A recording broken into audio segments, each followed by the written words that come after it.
The long fight for women's rights in our society has been well documented and is far from over. But according to some, the pendulum has swung too far.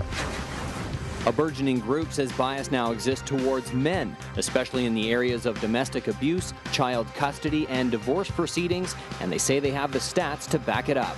However, critics question the numbers and say a bias just doesn't exist. Does gender play a role in domestic abuse cases and child custody arrangements? Is there a systemic prejudice against men in our justice system?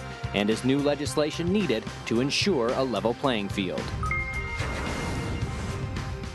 And before we get into a broader discussion on gender equality, let's start with one of the more contentious issues, child custody. With us now from Ottawa is Maurice Vellacott, the Saskatchewan Conservative MP, who introduced the private member's bill on equal shared parenting. Welcome back to Alberta Primetime, Maurice. Thanks very much for taking the time. It's good to be on again. It's good to be here again. For those who didn't catch the first time we had this discussion, just sort of give us the Coles Notes version of this bill and why you felt it was needed.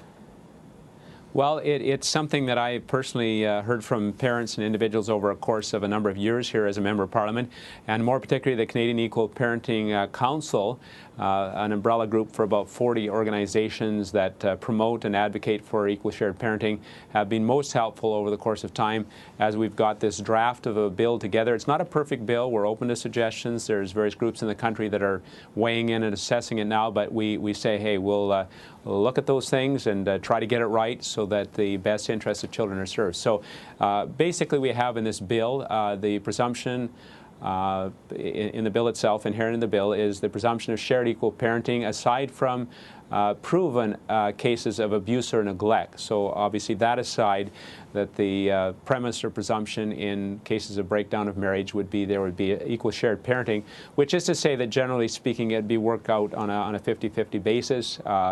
It might mean that on an amicable basis more of the time in the week would be at one parent or the other. But that's the presumption, so they would get used to that idea from the get-go. In fact, some would say it might even be preventive or preemptive in terms of working harder on their marriage to resolve whatever issues they have, when they realize that they're not one or the other going to have the upper hand in terms of getting the custody of the children. Okay, and so in terms of what precipitated your move to put this forward, was there a gap that you recognized or an issue that you recognized that needed to be solved?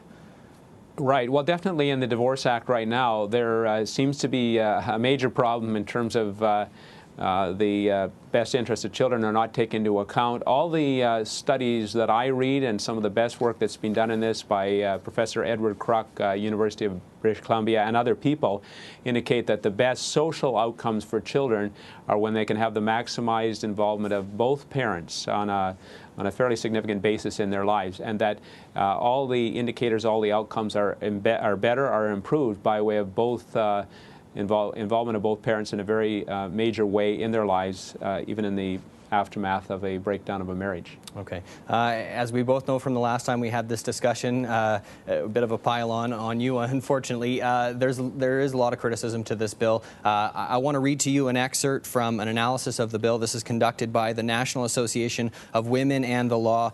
And they write, it's not in a child's best interest to force parents to share parental responsibilities when they have not done so during the marriage. Continuity of care, primary attachment, and stability are of the greatest importance for a child's well-being after a separation or divorce. Is that a valid point, and does this bill take that into account?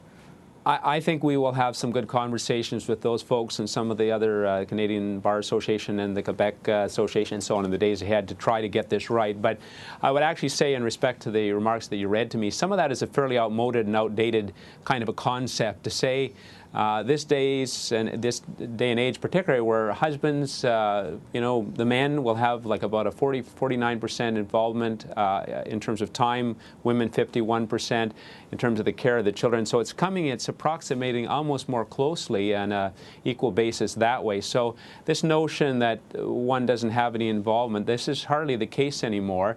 So it's a fairly outmoded notion of things, if you will. And besides that, the so-called tender years doctrine, where where maybe moms have a little more contact and care and nurture of children in those younger, tender years, as we say. Certainly as they get into preschool and beyond, and teenage gals and boys need a significant impact or involvement of their father, that's always a better thing for them. So it's kind of skewed to say that just because they started off and maybe the mom is the more nurturing, caring one in those tender years. But the involvements are different, even at that point. If the dad is significantly involved in that child's life, it's going to take a different form than the mother's. So I would maybe try to be sensitive and hear what the people are saying in the case of this citation that you have here. But it seems to me to somewhat reflect a more outdated mode, when we know, in fact, studies indicate it's almost a 50% involvement of mom and dad these days in the lives of their children. Okay. We've seen the model tried in other countries, Australia, the UK, I believe south of the border, a few states have sort of tried this equal parenting. There has been some concern that has come from that in terms of increase in litigation, families having to go back to court repeated times. We've also heard the criticism that it perhaps becomes more venomous. Obviously, in researching this bill, I'm sure that you've talked with some of the people involved in those other countries. What was the feedback that you heard? Well, I find it interesting that sometimes individuals will want to cite, and point out maybe the warts or some of the difficulties that they're having in terms of working this through, because it's a very early go in some of these countries. Look at some of the Scandinavian countries, the more left-leaning politically, so to speak, or countries like Belgium, where they've had a pretty decent success with it thus far. And yeah, you adjust things as you go along the way. But I think from some of those other countries that you did not name there, they've actually had a fairly good track record and are finding it to be rather workable as well. You may have those situations where there's increased contact, but you know what? Often the animosity and some of that is built up in part because one or the other feels they're being shut out. So that's often a precipitator for why there's a greater tension in that relationship, and that can dissipate over time when in fact they realize they're going to get a fair hearing and the system is not biased against them. Okay, and finally, Morris, as you know, we're taking sort of a bigger picture look tonight at gender equality in a number of different areas, including this. I'm just wondering, you're obviously close to this and you've done some work in preparing this bill and since then. Do you sense that there are inequities in the system that need to be worked on in Canada, in Alberta? Well, I definitely so. I mean, the Divorce Act presently needs to be amended, adjusted, and that's the whole point of doing this here very thing.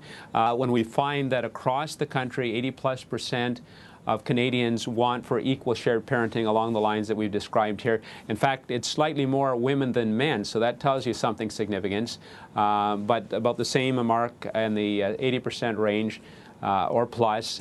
Even in the province of Quebec, there's 83% of those who support the Bloc Québécois say they want equal share parenting. So I think at the end of the day, we say, is one gender being hurt more than the others? Mostly it's the children that are being hurt. And yes, there's some bias or apparent bias in the system here, but it's not working in the best interest of children particularly, or males or females, mums or dads in this whole thing. If you have the active, willing involvement of both parents, some of the financial things will work out.